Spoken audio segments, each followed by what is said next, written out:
All right, first up, I'm going to talk about the case of Professor Peter Ridd. It's a high-profile case of academic freedom. He was a former professor at the James Cook University in North Queensland, fired in 2018 in the context of ventilating his view that the Great Barrier Reef is not in the throes of a climate change-induced crisis. He sued and he won, but then James Cook University appealed and JCU has just won, and that was last week, hence my raising the issue now. And I want to back up from the detail of the decision because it can all get a little bit, lost in the weeds. For a second, I want to put this into context.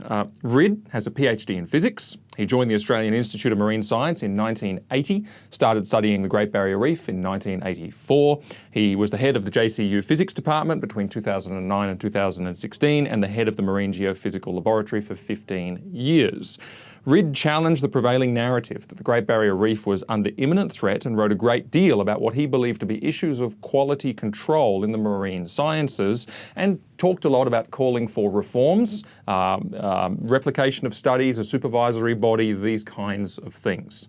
Now, his troubles seem to have first started on 16th of December 2015. He sent an email to a journalist and it said that the Great Barrier Marine Park Authority and the ARC Centre for Excellence in Coral Reef Studies should, quote, check their facts before they spin a story.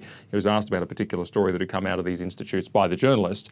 And he went on to say that if challenged, his, quote, guess is that they will both wriggle and squirm because they actually know that these pictures are likely to be telling a misleading story and they will smell a trap. Now that got him a formal censure from the James Cook University, directing that his future public comments be in a collegial manner, upholding JCU and the reputation of his colleagues. So in other words, they're saying do not criticise these bodies in the way that you have. It's not very nice. They said that was according to the requirements of his code of conduct, which are a little vague, but I guess you can work it in there somehow. On the 1st of August 2017, which is over a year later, Ridd appeared on Sky News with Alan Jones and Peter Credlin, and he talked about his area of expertise, the Great Barrier Reef, and particularly the effects of ocean currents, sediment, erosion and temperature on the reef itself and the overall health of the reef. And he talked about a key area of concern for his academic concern, which is that the quality control issues that he believed existed in the field of marine sciences. Now, this interview was the beginning of the end for Peter Ridd. This really, as far as I can tell, is the crisis point of the whole thing. A lot happens subsequently, and it turns into this rat's nest of complex back and forthing, and there's confidentiality directions and speech directions and a satire direction, whatever that is, made by the university, and Peter Ridd goes out there and he starts proceedings in the Federal Circuit Court, and he distributes a flyer on campus, and he talks to some journalists, and he says that to a student that this is Orwellian, and JCU gets very upset about that. All of that happens, but this really is the point at which it went wrong, this interview on Sky News. He said the following, and by the way, the whole interview, and I went back and watched it, 1st of August 2017, I found the footage. The whole interview is very balanced, very calm, very measured, quite scientific. He talks about the scientific areas of his expertise in relation to the reef, how the health of the reef is not under threat, why he thinks that in his particular field. And he also makes some comments as well about the issues of quality control that I just spoke about. And these are the most inflammatory points from the whole interview, and delivered calmly, measuredly, and respectfully when you watch it. And he said this, quote, "This is again an example of, well, yeah, we're just not quality checking the science. Interestingly, if you look at the biomedical sciences area where they've done these replication studies, they're finding that the important science is wrong around half the time. Now I ask you the question, if this is a problem in the biomedical area, and this is now very well recognised, shouldn't we now start checking some of this environmental science where, in addition to the normal problems we have with poor quality, we also potentially have scientists with an ideological bent?" He raises that point, continues speaking. Alan Jones then sticks the boot into the scientist's motives a little bit, and then Ridd says the following. He says, going back to a point you made earlier about the scientists, who pays the piper calls the tune, that's possibly a bit harsh. I think that most of the scientists who are pushing out this stuff, they genuinely believe that there are problems with the reef. I just don't think that they're very objective about the science that they do.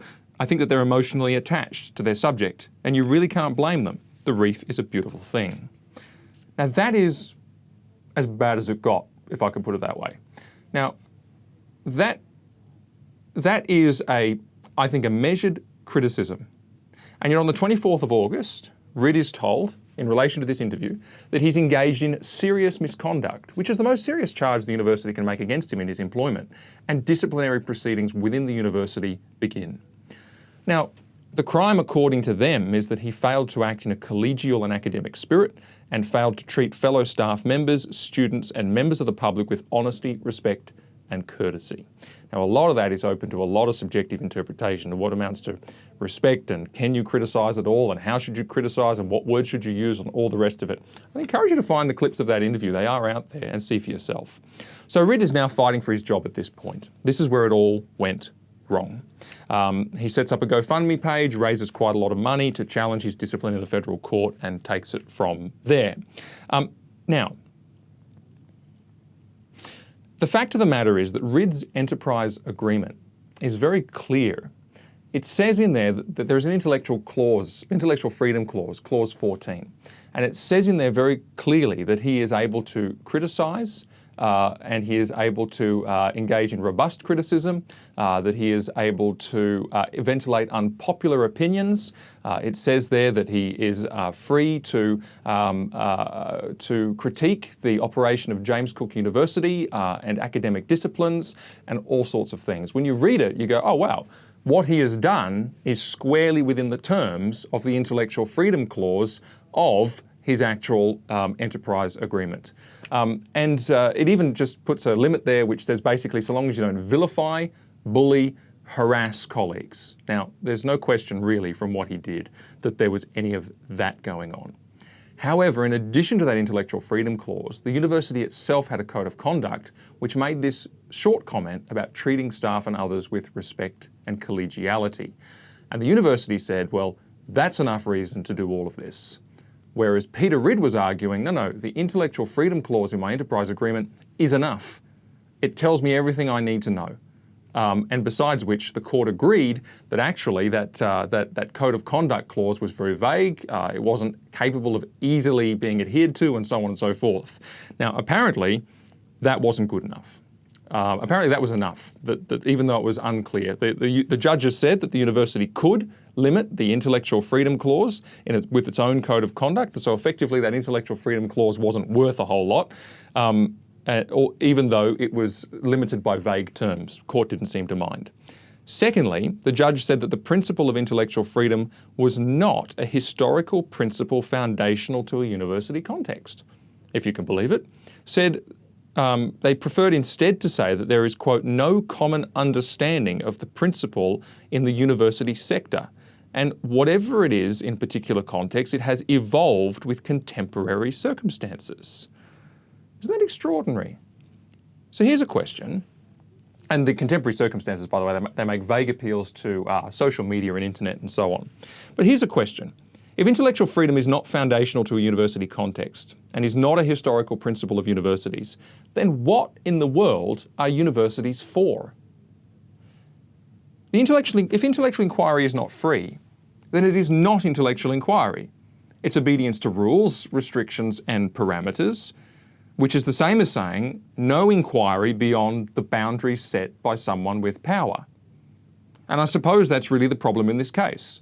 It says that the rules of cancel culture, political correctness, wokeness, subjective interpretations of what other people's feelings might or could be, this kind of thing, whatever term you want to choose, those rules, those ideas will rule the day, even in a university that claims to uphold intellectual freedom, even in a university where its staff are under an enterprise agreement which makes intellectual freedom principles clear, and yet the university wants to say no, wokeness, cancel culture, etc. will limit all of that. No problem.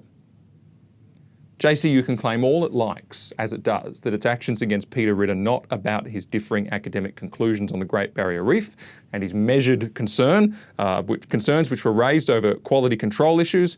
But they made that serious misconduct charge. They commenced proceedings against him, disciplinary proceedings, purely on the basis of that. And they said, oh yes, but you were very offensive. He was not.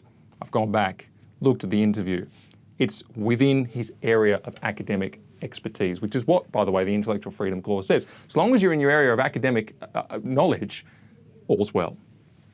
He did nothing more than express an academic view within the bounds of intellectual freedom defined in his own enterprise agreement. But apparently, intellectual freedom means whatever an institution says it means, even if it says that through imprecise and vague and hard to obey rules.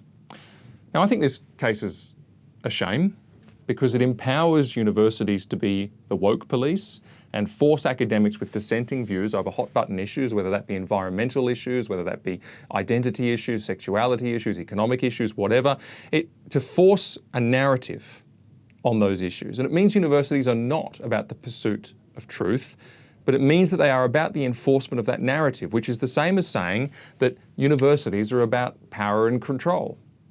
And I've said it many times before, and it always proves true, that when truth stumbles, only power remains.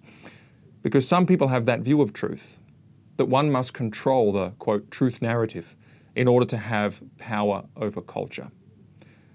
But see, the Christian believes very, very differently. The Christian believes that there is truth which cannot be changed, which has nothing to do with power and control, that all good things proceed from an author of truth, the author of the universe and all of life, the one who's described in John's Gospel as the Logos, or the Word in the English English translation. I can read it to you. It says, "In the beginning was the Word, and the Word was with God, and the Word was God. He was in the beginning with God. All things were made through him, and without him was not anything made that was made. And in him was life, and the life was the light of men." And then John makes this startling revelation.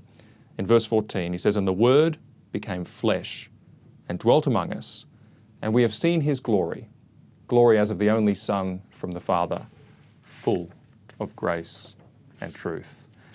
Who knew that a rejection of that standard of truth would lead to so many different effects in our society? One of them being, potentially, really the death of mainstream intellectual freedom.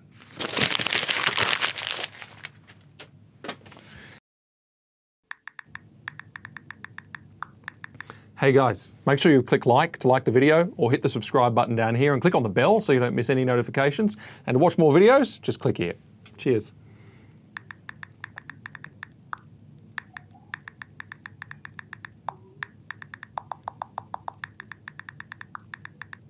Go on, click one. You know you want to.